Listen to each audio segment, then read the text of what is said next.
আমরা তো অনেকেই এই ড্রাগন গাছ এখন করছি, আর এই ড্রাগন গাছে ভালো ফলনের জন্য আমরা নির্দিষ্ট সময় এই গাছে সঠিক খাবারও দিই।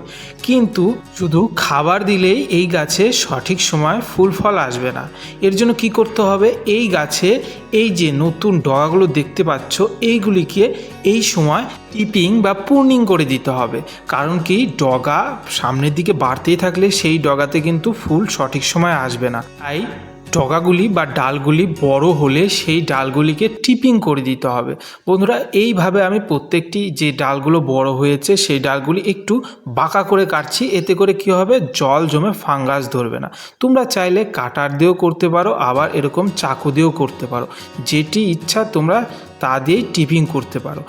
তবে বন্ধুরা, আমি প্রত্যেকটি ডাল টিপিং করে নিয়েছি। এখন ডালগুলিতে ভালো ফাঙ্গিসাইড লাগিয়ে দেবো, কারণ কি ফাঙ্গাসের অ্যাটাক যাতে না হয়। পরবর্তীতে আমি এই ড্রাগন গাছের আরও পরিচর্যার ভিডিও নিয়ে আসতে থাকবো, তাই আমার এই চ্যানেলটি অবশ্যই সাবস্ক্রাইব করে নিও। আর ভিডিওটি ভালো লাগলে লাইক, শেয়ার, কমেন্ট করো। ধন্যবাদ।